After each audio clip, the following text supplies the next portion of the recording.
Campaign 2020 is sponsored by Wisconsin Hospital Association, Quick Trip, Wisconsin Counties Association, Wisconsin Realtors Association, and Wisconsin Operating Engineers Local 139.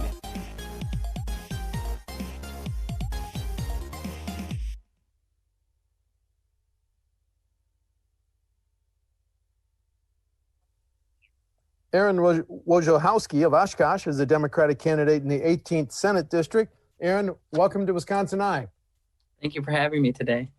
Well, on your campaign website, you say that the legislature, including the incumbent that you're challenging, has failed to pass laws to protect workers from COVID. Can you elaborate on that, please?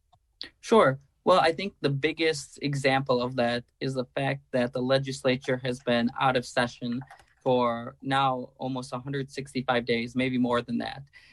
They adjourned early, the Senate adjourned early without finishing its business. And one of the biggest things that they should have done, and maybe this will be talked about later, was the Healthcare Heroes Act that would have gave more funding, more resources to our healthcare workers and just workers in Wisconsin in general. I think that's, one of the biggest failures right now is not having a accurate COVID response plan. Okay, let's stay on the COVID issue. Last week, the governor extended the face mask edict statewide until November 21. Do you support that? Because that's pretty controversial in the Capitol. Yes, I do support it. And I think, a large amount of Wisconsinites do, approve it. And I think it's interesting that, Republicans in the legislature are starting to speak out against it, wanting to convene to overturn it. Yet nothing has happened. And I think that really shows that, they recognize that it is working, and overturning that would be dangerous. If the pandemic results in, I'm going to make up a number, the state collecting a billion less in state tax collections, would you cut spending or would you raise taxes and fees to make up for that shortfall, Aaron? Well, I think this is one of those opportunities where we don't have to do either. Maybe we would have to raise taxes, but I'm thinking about it in a different way. There's some measures that we can take to avoid this budget shortfall. Some ideas that come off of the top of my head are expanding Medicaid, legalizing marijuana, getting rid of the manufacturing and agriculture tax credit, and closing the dark store loophole. I think those are four, bipartisan things that we can do that are widely supported by people in Wisconsin. They will increase our revenues and, stop us from losing a lot of money due to COVID. So when you say expand Medicaid, are you saying then that hospitals deserve a greater priority in the next state budget than they might have in the current state budget?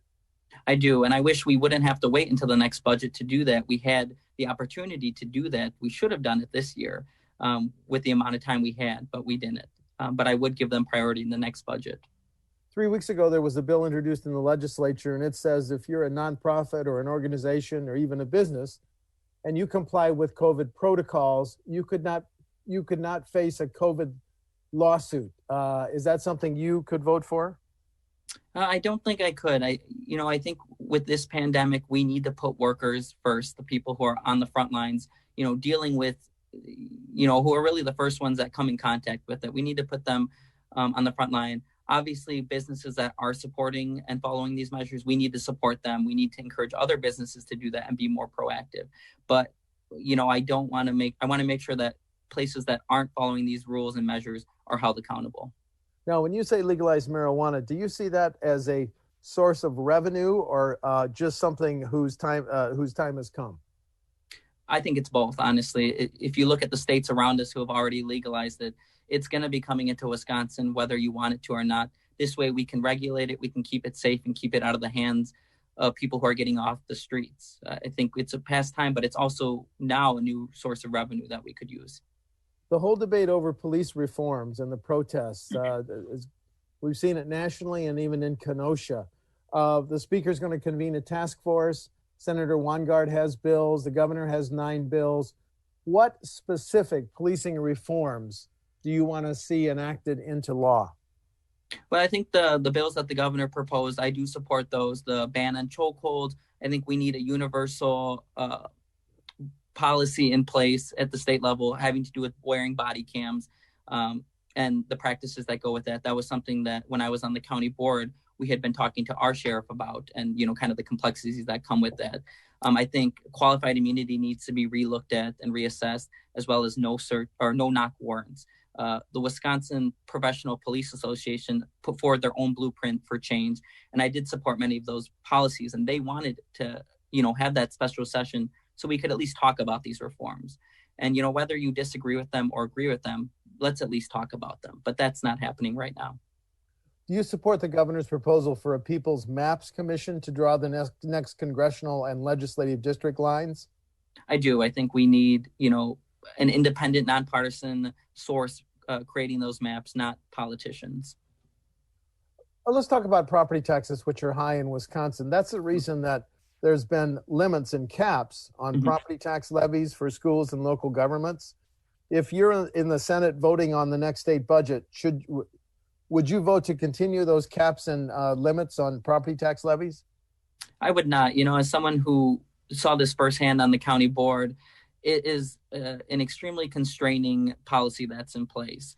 And it's becoming an issue where we either will have to cut resources or raise taxes. And we really don't want to do that, drastically. I think local governments know what's best for their local communities and know what to invest that money in. So we should, return that power back to them to make those decisions.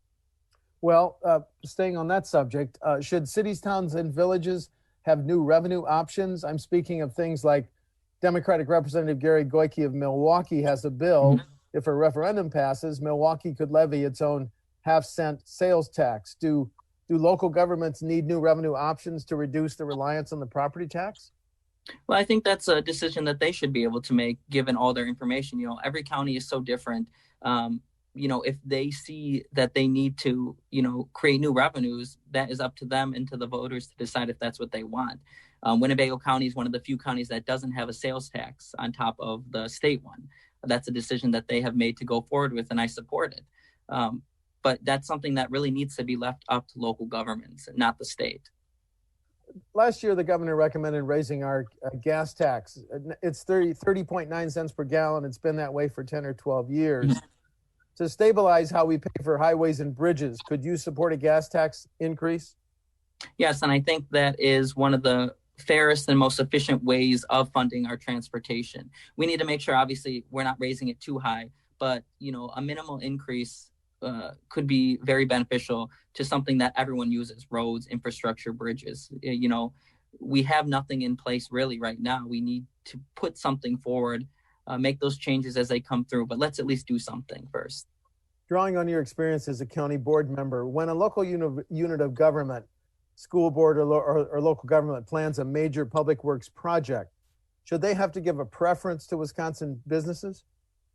Yeah, I'd like to see that. I think that we should be supporting Wisconsin workers, Wisconsin businesses as much as we can. Obviously, there's only so much you can do, the more specialized it becomes. I remember we had a project on the courthouse, which is a historical building, to change the windows. And I believe we weren't able to find someone in Wisconsin. So under those circumstances, we have to extend our purview, but we should be putting Wisconsin workers first. We've gone through a lot of issues that I've asked about. Is there any other issue that's important to your campaign that I haven't asked about? Aaron, please. Well, I think education is a big one right now. When we see schools closing down, going virtual, teachers struggling to take on that new workload, parents who are concerned about, what are they going to do while they're working? How are their kids going to learn?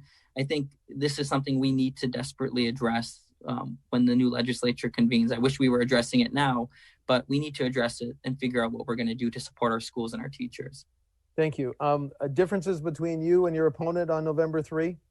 Sure. Well, besides our age and our, my background experiences, I'd say my experiences as a local elected official for the last 4 years gives me those unique perspectives as to why we need to return to, working together, not just working based on our party lines.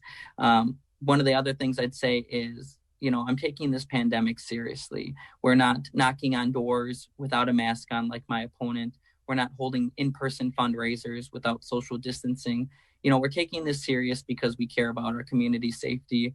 And I think that's one really big difference I want voters to recognize with how unique this year is and this election is. Thank you. Aaron Wojciechowski, of Oshkosh, is a Democratic candidate in the 18th Senate District. Aaron, thank you for talking to WisconsinEye. Thank you so much for having me. I really appreciate it. Okay. Campaign 2020 is sponsored by Wisconsin Hospital Association, Quick Trip, Wisconsin Counties Association, Wisconsin Realtors Association, and Wisconsin Operating Engineers Local 139.